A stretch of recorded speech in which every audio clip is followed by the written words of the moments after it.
Saudara, penuntasan RUU perampasan aset bukan kali ini diserukan. Kali ini kembali didesak oleh Wakil Presiden Gibran Rakabuming. DPR pada Januari lalu sudah memulai pembahasan RUU perampasan aset.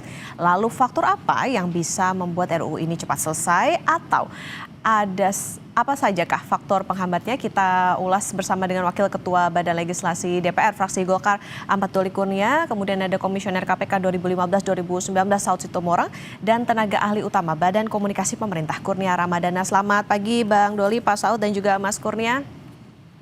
Selamat pagi Mbak, Assalamualaikum. Waalaikumsalam warahmatullahi wabarakatuh. Assalamualaikum warahmatullahi wabarakatuh. Waalaikumsalam. Saya ke Bang Doli dulu. Bang, ini kan dikatakan DPR udah mulai nih pembahasannya, draftnya pada pertengahan Januari lalu. Update-nya seperti apa perkembangannya?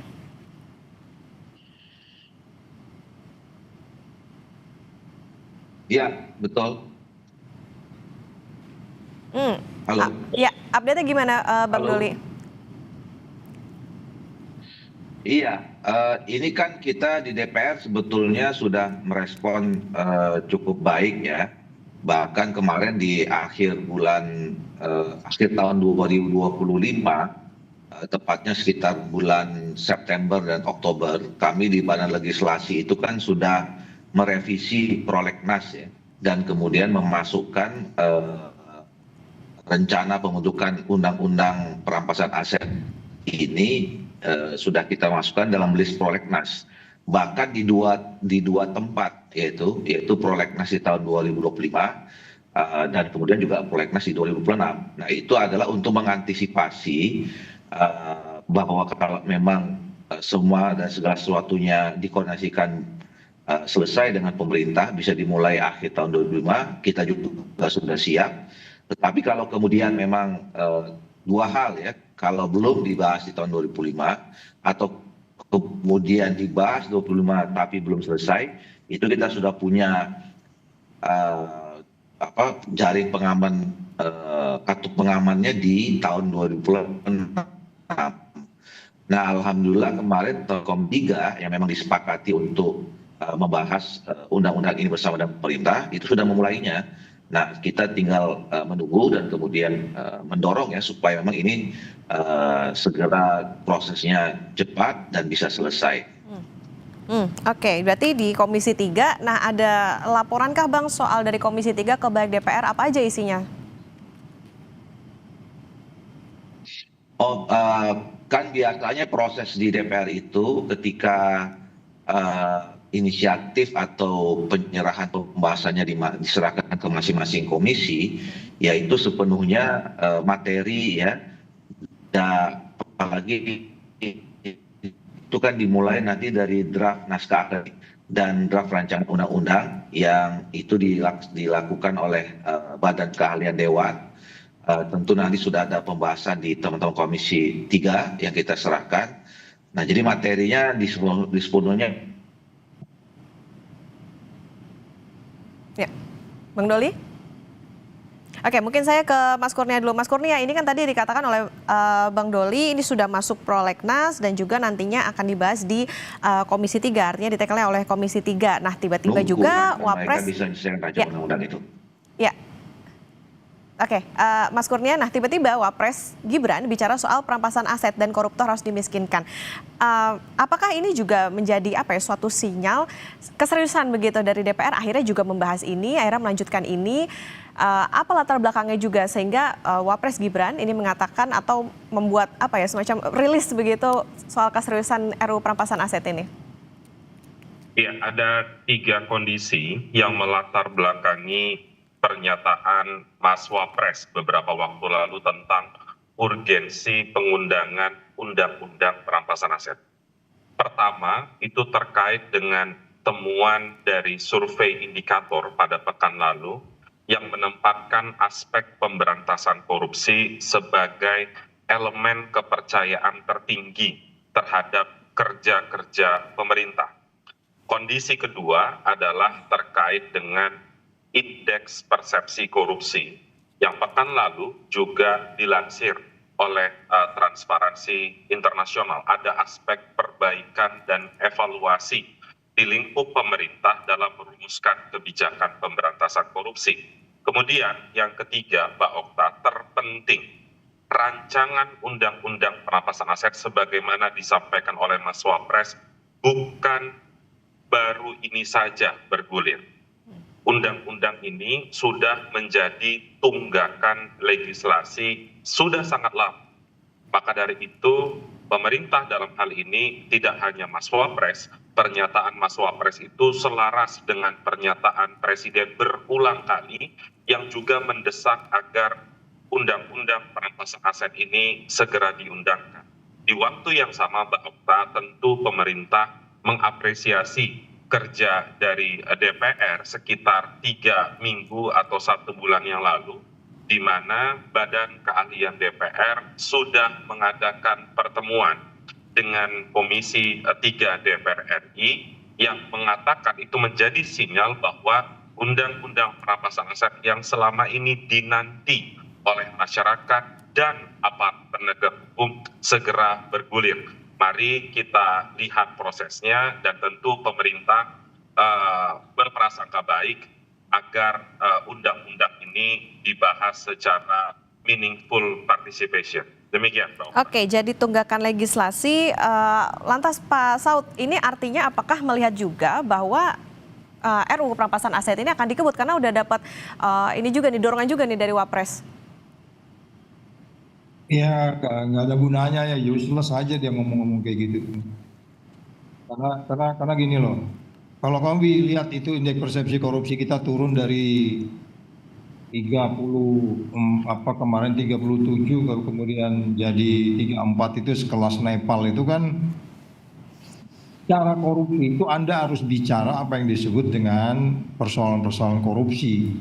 Kalau bicara korupsi itu adalah by definition adalah kekuasaan. Nah, kalau kita lihat indeks persepsi korupsi yang diukur oleh Persi di Hong Kong itu, political risk economics di Hong Kong turun dari 38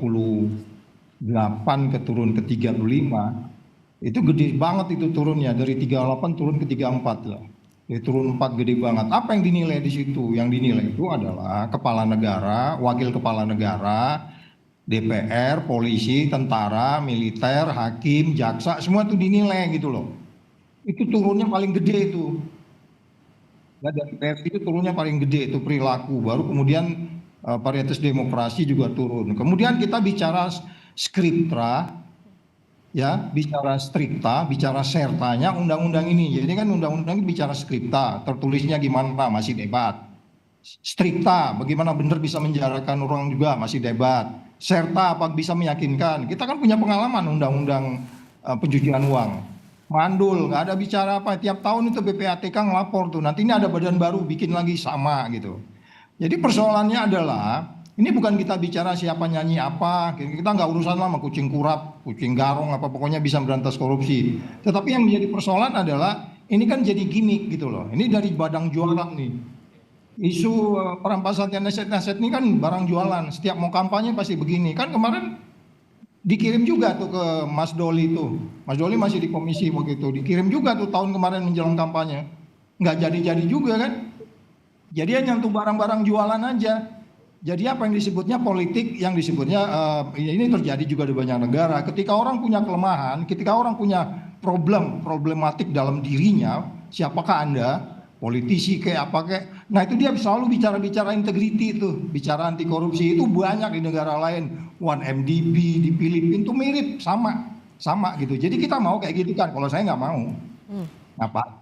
Tuhan nggak ada gunanya, nggak usah didengerin, gitu aja Mbak, makasih. Oke, nah tadi kalau menjadi sorotan soal bagaimana keseriusan dari DPR, jangan sampai ini jadi gimmick doang nih, apalagi menuju tahun-tahun pemilu gitu. Nah Bang Doli, tanggapannya gimana nih dari DPR? Apakah ada yang ditunggu juga dari pemerintah sampai akhirnya harus dikebut juga nih untuk RUU perampasan asetnya? Iya, saya kira memang saya tidak menangkap ada soal gimmick ya.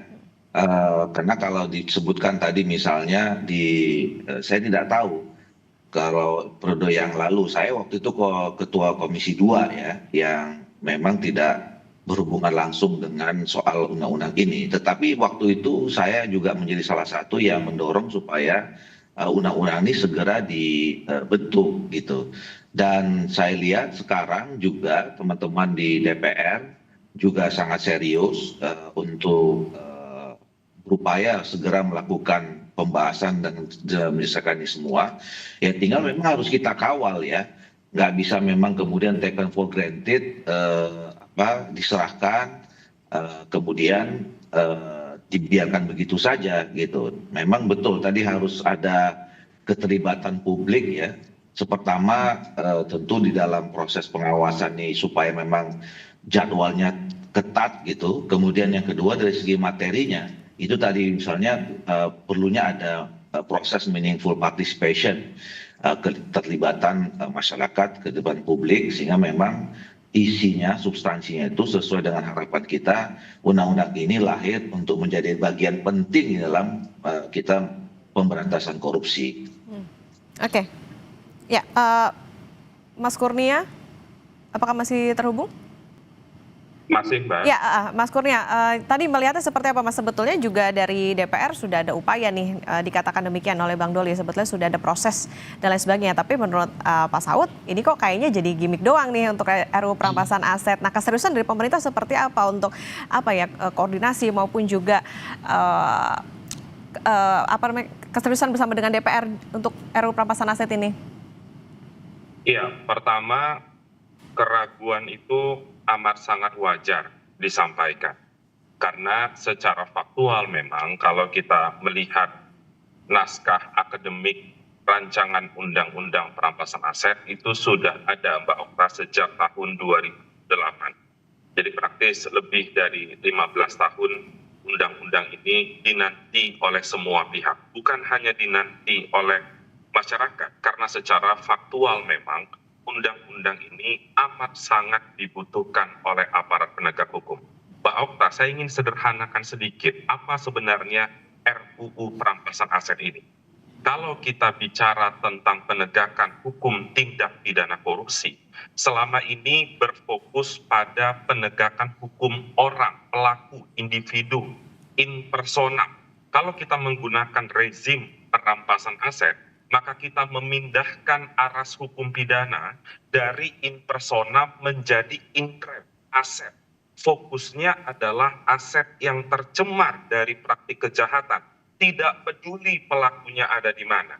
Dan juga Mbak Okta, meskipun memang ketika ini ada undang-undangnya ada di DPR, ada banyak hal yang nanti harus dibahas lebih lanjut. Misalnya yang pertama, lembaga mana nanti yang akan mengelola aset tercemar tindak pidana. Kemudian yang kedua misalnya, adakah batasan waktu dalam proses penegakan hukum? Kenapa ini penting Mbak Okta? Karena kita bicara penegakan hukum yang berorientasi pada aset yang ada nilai ekonominya. Maka kalau ini berlarut-larut penegakan hukumnya, ada potensi pengurangan nilai aset tersebut. Mbak Okta, undang-undang ini sebenarnya sudah jamak dilakukan di banyak negara. Mas Wapres juga sudah menyampaikan secara contoh lain misalnya ada negara Filipina, ada Australia, ada Amerika Serikat yang sudah berhasil untuk memaksimalkan pemulihan kerugian akibat tindak pidana. Terakhir Mbak Okta, undang-undang perampasan aset ini sebenarnya tidak hanya bicara tentang tindak pidana korupsi. Ketika kita bicara tentang undang-undang perampasan aset, maka kita bicara tentang tindak pidana ekonomi. Ada korupsi di sana, ada narkotika di sana, ada terorisme di sana, dan ada banyak tindak pidana lain.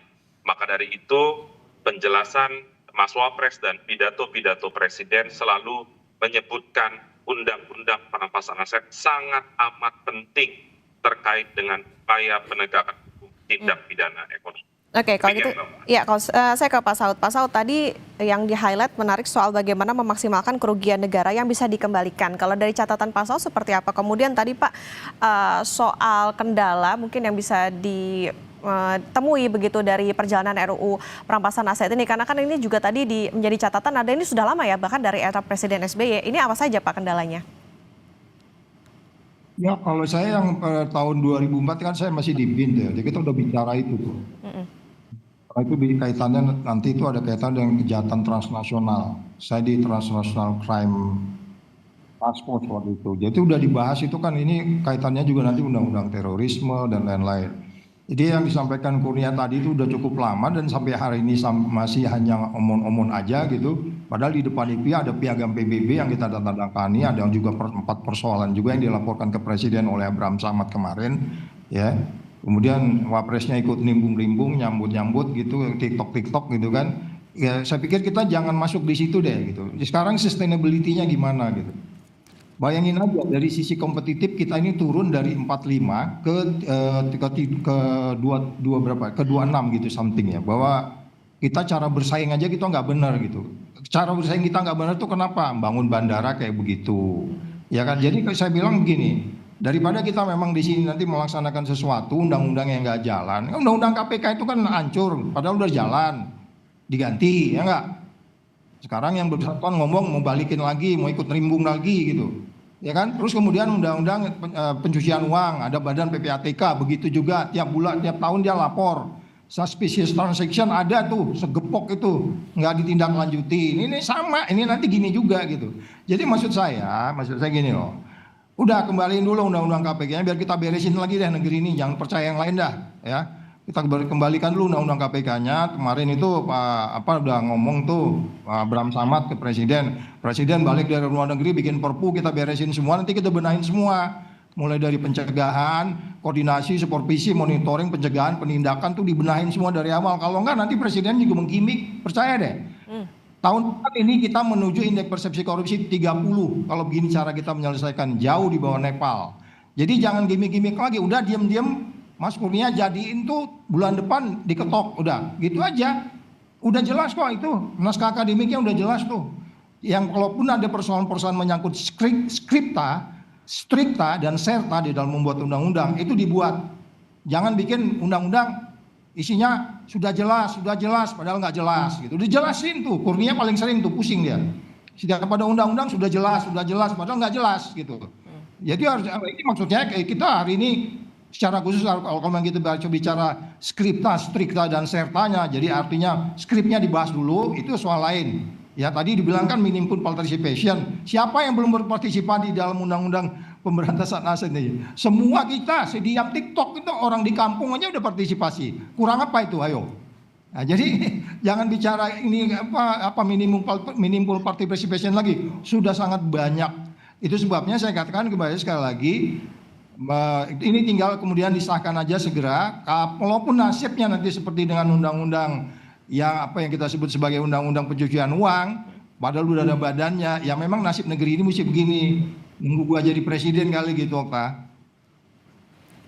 Oke, nah Bang Doli minta segera disahkan. Gimana nih Bang? Termasuk juga tadi yang menarik juga Pak Saud mention soal kayaknya yang dibenahi harusnya UKPK-nya dulu nih. Gimana nih Bang?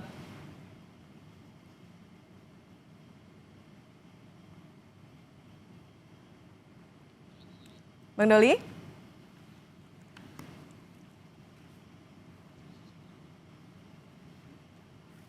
Ya.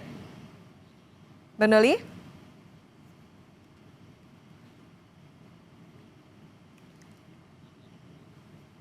Oke, kalau gitu saya ke Mas Kurnia dulu deh. Ya, Bang Doli, apa sudah terhubung?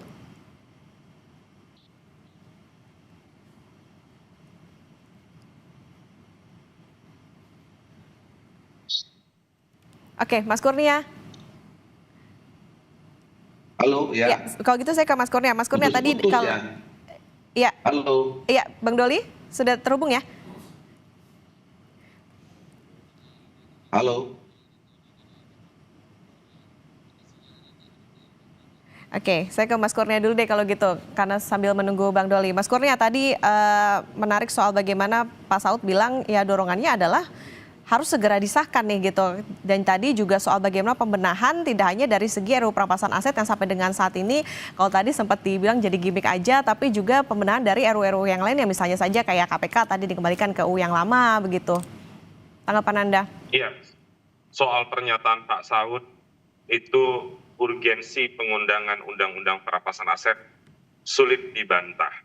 Mengapa? Karena Pak Saud adalah mantan pelaku sejarah, sebelumnya adalah pimpinan penegak hukum. Sehingga Pak Saud tahu betul betapa pentingnya Undang-Undang Perampasan Aset hari ini. Mbak Okta, saat ini penegakan hukum pemberantasan korupsi mengalami kondisi yang stagnan. Dalam konteks stagnan, legislasinya seperti ini logikanya. Dengan undang-undang existing hari ini, ketika ada pelaku korupsi yang kabur menjadi buronan, di waktu yang sama penegak hukum itu mengetahui ada aset yang bersangkutan di sekitaran, misalnya di sekitaran Indonesia, dan tahu lokasinya ada di mana. Dengan undang-undang existing sangat amat sulit untuk merampas aset tersebut. Jadi sederhananya aset di depan mata, pelakunya kabur, itu susah untuk ditindak. Tapi dengan rancangan undang-undang perampasan aset, itu bukan persoalan yang sulit. Mengapa? Karena lagi-lagi penegakan hukumnya fokus pada aset yang tercemar dari praktik kejahatan, tidak peduli pelakunya ada di mana. Dan ini juga Mbak Okta merupakan turunan dari konvensi PBB melawan korupsi, ANKEK, di mana Indonesia salah satu pesertanya yang dimandatkan untuk segera merumuskan apa yang disebut dengan istilah non-conviction based asset forfeiture, yang artinya adalah penegakan hukum yang berfokus pada aset hasil kejahatan. Sekalipun Mbak Okta, saat ini penegakan hukum di Indonesia tahun 2025 berusaha untuk mengikuti aras pidana modern, pendekatannya aset.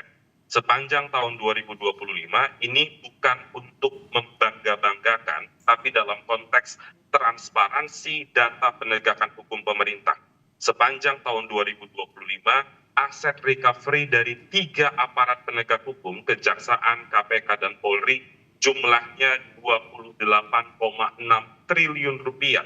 Faktual, bukan potensial ke depan. Namun tetap saja Mbak Okta, gap dari kerugian negara dengan aset recovery masih terlampau jauh.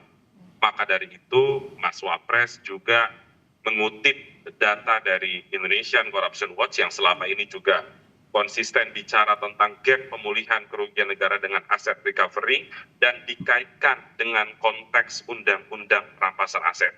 Jadi selaras dengan keinginan pemerintah untuk menciptakan iklim penegakan hukum pemberantasan korupsi yang lebih garang ke depan. Demikian Mbak Okta. Oke, karena sudah terhubung Bang Doli, tadi juga berarti artinya ini kan Wapres juga tidak hanya mendorong tapi juga sepakat nih dengan bagaimana poin-poin soal misalnya harta koruptor bisa disita tanpa putusan pidana begitu. Nah ini juga ada dorongan untuk segera yuk dibahas maupun juga disahkan. Dari DPR seperti apa Bang?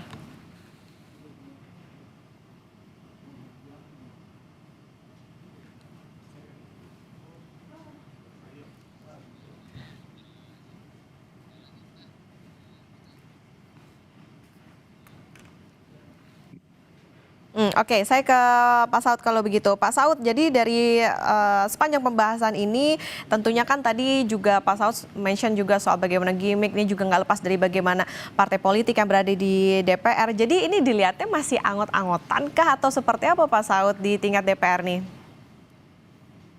Ya, kali lagi saya mengatakan gini loh ya, saya nggak deal sama orang-orang yang punya background apapun gitu. Kalau dia memang mau mencintai negeri ini, kemudian supaya kita pelan-pelan secara bertahap bisa sebagai negara tetangga atau negara-negara yang punya rasa cinta terhadap tanah air, ya jelaslah para koruptor ini mana cinta tanah air, itu menyengsarakan orang kok. Itu kan sekarang banyak orang bunuh diri di bawah itu bukan karena sesuatu yang kemudian dia tekan ke keluarga, karena negara nggak memperhatikan rakyatnya, karena negara sibuk ngurusin koruptor gitu. Jadi sekali lagi apapun yang disampaikan siapapun gitu ya, tetapi kalau kita bicara ke belakang, kita ini kan bukan baru Mbak hidup di Indonesia. Hari per hari ini kita catat semua kegiatan orang. Hari per hari walaupun nggak kita catat, kita buka data di digital itu terlihat semua. Orang-orang tidak konsisten dengan ucapan, tindakan, dan pikirannya. Jadi kita kan nggak mau masuk muter-muter di situ gitu. Jadi kalau ada orang mau bicara seperti itu, ya kita tanda tanya, ini apa? Anda mau ngapain? Kenapa saat Anda bicara? Kenapa saat Anda menjabat tidak melakukan? Itu kan jadi pertanyaan. Nah sekarang Anda menjabat, lakukan aja, nggak usah ngomong-ngomong gitu loh. Jadi sekali lagi, ya tinggal Wapresnya ngomong sama presidennya, duduk baik-baik, ini gimana negara sengsara ini, pasar modal kayak begini, ya mau diapain? Segera yang prioritas ini, bentuk tim anti korupsi. Timnya aja sekarang coba, timnya di mana? Saya nggak ngeliat nih, 3 institusi yang ada ini mereka koordinasi, supervisi, monitoring, pencegahannya benar-benar memiliki suatu society atau katakanlah community yang baik. Enggak, saya nggak lihat tuh, agak berbeda kan. Makanya kenapa ribut? Thomas Lembong, Ibu Ira, Nadiem, terus ada lagi Pertamina sekarang itu kan kemana-mana ceritanya. Coba tonton tuh semua, masyarakat menilai. Masyarakat ini lebih wisdom loh daripada 400 orang di DPR sana.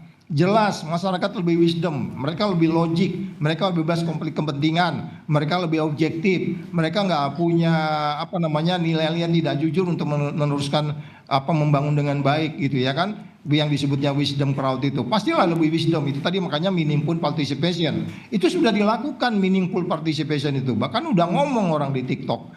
Kurang apa di situ? Katakan yang ngomong itu tukang becak sekalipun dia ngerasakan di bawah, atau kemudian ada TikTok seorang menteri gitu, dia udah mau ngomong gitu. Jadi saya katakan informasi itu udah cukup, tinggal kita memastikan bagaimana ini dijalankan, kemudian selesai pemerintahannya 5 tahun, indeks persepsi korupsinya bisa di atas Malaysia.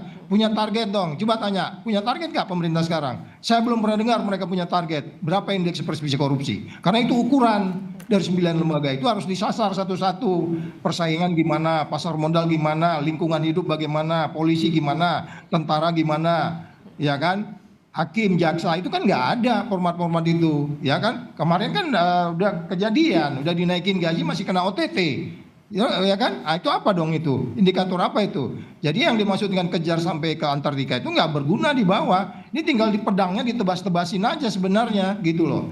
Dengan undang-undang yang ada pun, katakanlah Mas Doli dan kawan-kawan sulit untuk menyelesaikan, hanya menyangkut masalah skripta, strikta, dan serta tadi itu. Ada ayat-ayat yang masih belum bisa diselesaikan dengan baik. Dengan yang ada sekarang saja pun kalau mau itu dilakukan oleh Mr. Presiden, kita bisa clear dengan cepat. Tapi ada sejumlah instrumen-instrumen yang harus dilakukan dengan transparan, bicara dengan rakyatnya, akuntabel, bebas dari konflik kepentingan, dan dilakukan dengan fair. Ya kan? 3 penegak hukum ini kan sekarang isunya tidak fair. Dikasih senjata baru, makin tidak fair. Itu yang ditakutkan kan sekarang. Yang ditakutkan oleh teman-teman di gedung sana DPR kan itu, termasuk ini digunakan jangan-jangan untuk nyikat kita nih, padahal kita nggak korupsi, kita ditekan. Nah, bagaimana kamu meyakinkan bahwa ini digunakan benar-benar sebagaimana KPK pernah saya berada 4 tahun di sana, kami nggak pernah menyasar politisi. Saya nggak pernah, karena nggak suka seseorang saya kejar-kejar dia, enggak. Jadi itu yang jadi pertanyaan lain sebenarnya. Jadi itu yang menurut saya Presiden harus membentuk sebuah tim yang benar sebagaimana mereka bentuk Polri tadi, gitu Mbak. Oke, baik, Bang Doli, tadi soal bagaimana yang jadi catatan adalah bagaimana konsistensi dari DPR, kemudian juga ada target nggak nih Bang? Karena ini kan yang jadi pertanyaan dan juga ditunggu-tunggu oleh masyarakat. Iya, saya setuju ya yang disampaikan oleh Bang Saud itu. Pertama saya mau tegaskan, ini kan memang sekarang ini pemerintahan baru ya. Oke, boleh kita lihat bahwa pengalaman selama ini sudah pernah diajukan tapi tidak pernah dibahas dan dituntaskan gitu. Nah, tapi kalau kita lihat semangat dari pemerintahan ini, terutama Pak Prabowo ya, itu kan berkali-kali sudah menyatakan bahwa keinginannya untuk memberantas korupsi.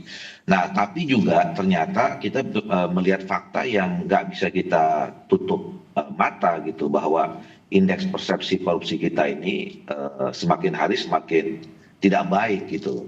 Nah, ini PR yang sangat serius, menyambungkan artinya keinginan, niat baik, pernyataan-pernyataan itu menjadi kegiatan atau tindakan yang lebih konkret gitu. Dan saya setuju bahwa memang dalam rangka pemberantasan korupsi ini nggak bisa hanya kita menggantungkan kepada satu undang-undang yang disebut perampasan aset. Katakanlah misalnya ini undang-undang selesai ya, cepat gitu.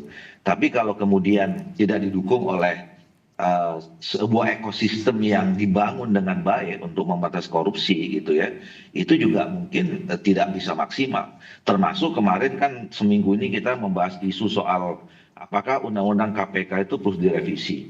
Saya kira kalau kita mendengarkan informasi dari tokoh-tokoh kritis yang ketemu Pak Presiden, itu kan memang sudah juga ada dinyatakan akan dilakukan penguatan ya kembali terhadap KPK kalau selama ini dianggap memang itu kurang maksimal kekuatannya, kira-kira begitu.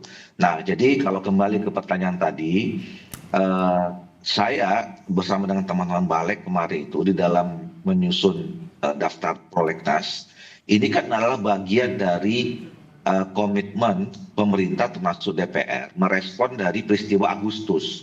Ya, pada saat itu kan ini menjadi salah satu tuntutan dari masyarakat yang datang ke DPR. Ya, ada 8 kalau nggak salah pada saat itu, dan kita waktu itu juga berterima kasih kepada masyarakat yang datang dan kemudian memberikan waktu. Jadi kalau tuntutannya waktu itu kan ada yang segera reformasi DPR apa segala macam, tapi undang-undang perampasan aset ini diberi waktu 1 tahun pada saat itu. Nah, tentu saya kira ini harus menjadi pengingat ya kita semua, terutama kami pembentuk undang-undang DPR, bahwa nggak boleh nih janji kita sama masyarakat itu dalam waktu paling lama 1 tahun itu harus sudah selesai. Nah, dan tinggal saya kira teman-teman di Komisi 3 tahu persis kronologis ya sampai kenapa ini dimasukkan di prolegnas dan kemudian kapan tenggat waktunya. Nah, ini yang juga nanti kita bisa serahkan sepenuhnya kepada teman-teman Komisi 3 untuk segera bisa memproses, membahas, dan menyelesaikannya.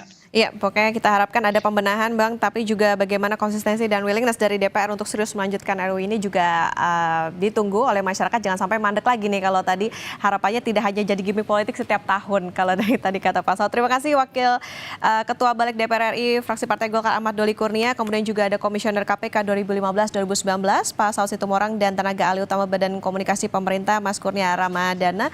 Selamat pagi, salam sehat.